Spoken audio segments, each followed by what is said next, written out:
नमस्कार।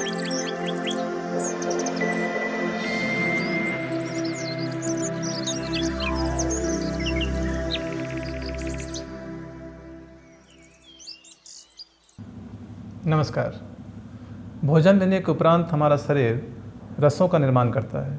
रसों से रक्त के निर्माण के दौरान अनेक तरह की रासायनिक प्रतिक्रियाएं हमारे शरीर में होती हैं, जिससे अनेक तरह के अवशिष्ट पदार्थों का निर्माण होता है और ये अवशिष्ट पदार्थ हमारे रक्त में मिल जाते हैं।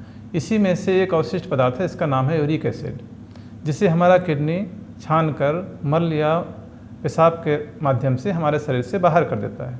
पर कभी कभी ऐसा होता है कि अत्यधिक मात्रा में यूरिक एसिड बनने के कारण इसे हमारा किडनी पूरी तरह से छानकर हमारे शरीर से बाहर निकालने में असमर्थ हो जाता है और इससे यूरिक एसिड की मात्रा हमारे शरीर में धीरे धीरे बढ़ने लगती है। वास्तव में यूरिक एसिड हमारे शरीर में बनने के साथ साथ हमारे भोजन के द्वारा भी हमारे शरीर में प्रवेश करता है और ये हमारे रक्त में मिल जाता है, जिससे हमारा किडनी संतुलित मात्रा में रखने के बाद अतिरिक्त यूरिक एसिड को हमारे शरीर से पेशाब के माध्यम से बाहर कर देता है। वास्तव में प्यूरिन नामक प्रोटीन के विघटन से यूरिक एसिड का निर्माण होता है। प्यूरिन का मुख्य स्रोत हमारे शरीर में मौजूद मृत कोशिकाएं, डेड सेल जो हमारे शरीर में मौजूद होती हैं वो है, और दूसरा हमारे द्वारा लिया गया भोजन जिसमें प्यूरिन की मात्रा अधिक होती है। ऐसे भोजन से प्यूरिन की मात्रा हमारे शरीर में बढ़ जाती है। रक्त में यूरिक एसिड की मात्रा को जानने के लिए एक रक्त परीक्षण की आवश्यकता पड़ती है, जिसमें सामान्यतः 3.5 mg/dl से 6 mg/dl तक महिलाओं के लिए और पुरुषों के लिए 3.5 mg/dl से 7 mg/dl तक इसे सामान्य मात्रा मानी जाती है। अगर इसकी मात्रा इससे अधिक हो जाए या यूरिक एसिड की मात्रा अपने निर्धारित मात्रा से अधिक हो जाए तो इसी को हाइपर यूरिसेमिया कहा जाता है, जिसकी वजह से high BP, heart failure, kidney failure, multiple organ failure जैसी गंभीर समस्याएं हमारे शरीर के लिए होती हैं। अगर रक्त में यूरिक एसिड की मात्रा अधिक हो जाए तो ये छोटे छोटे क्रिस्टल बन जाते हैं जो हमारे हड्डियों के जोड़ों में जाकर ज़बरदस्त दर्द, सूजन, जकड़न पैदा करके अर्थराइटिस, गाउट या गठिया का रूप धारण कर लेते हैं। ठीक उसी तरह से अगर ये छोटे छोटे क्रिस्टल हमारे किडनी में जमा हो जाएं तो ये किडनी स्टोन का निर्माण करते हैं। इस तरह से देखा जाए तो यूरिक एसिड का बढ़ना हमारे स्वास्थ्य के लिए अत्यधिक घातक है। तो आइए अब हम लोग जानते हैं कि यूरिक एसिड के बढ़ने के पीछे क्या क्या कारण हैं। सबसे पहला तो जेनेटिक कारण। यहाँ पर आप देखें, अगर आपके परिवार में, आपके ब्लड रिलेशन में किसी को यूरिक एसिड बढ़ने की समस्या होती है तो ये बहुत अधिक संभावना है कि आपकी यूरिक एसिड बढ़ सकती है। तो ऐसे में यहाँ पर सतर्क रहने की आवश्यकता है कि यूरिक एसिड की मात्रा आपके शरीर में बढ़ सकती है, तो समय समय पर अपना ब्लड का टेस्ट कराते रहें, जिससे पता चले कि आपके शरीर में यूरिक एसिड की मात्रा क्या है। ठीक उसी तरह से अगर आपको डायबिटीज़ की समस्या है, कई बार देखा गया है कि मधुमेह के रोगियों को यूरिक एसिड बढ़ने की समस्या बहुत जल्दी हो जाती है। तो ऐसे में भी आपको यहाँ पर सतर्क रहने की आवश्यकता है। अगर आप डायबिटिक हैं तो आपको समय समय पर अपना रक्त परीक्षण अवश्य कराना चाहिए, जिससे पता चले कि आपकी यूरिक एसिड की मात्रा आपके शरीर में क्या है। ठीक उसी तरह से मोटापा भी यूरिक एसिड को बढ़ाने का बहुत बड़ा कारण है। इससे भी हमारे शरीर में मेटाबॉलिज्म की गड़बड़ी होने से यूरिक एसिड असंतुलित हो जाता है।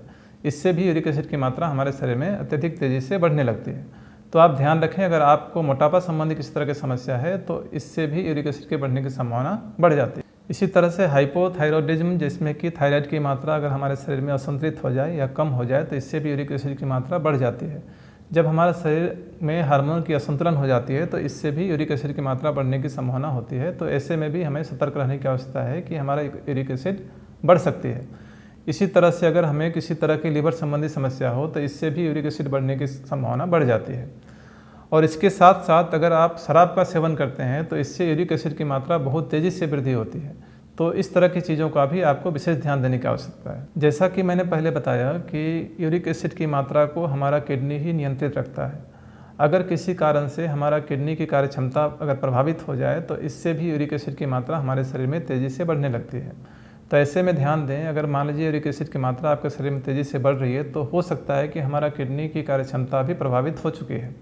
ठीक इसी तरह से अगर किडनी फेलियर की कोई सिम्टम आपके शरीर में हो रही है तो इससे भी यूरिक एसिड की मात्रा हमारे शरीर में बढ़ सकती है। इसी तरह से कैंसर सेल के बढ़ने के दौरान भी जब शरीर में तेज़ी से कैंसर सेल बढ़ रहे हैं तो उस समय भी यूरिक एसिड की मात्रा हमारे शरीर में तेज़ी से बढ़ने लगती है।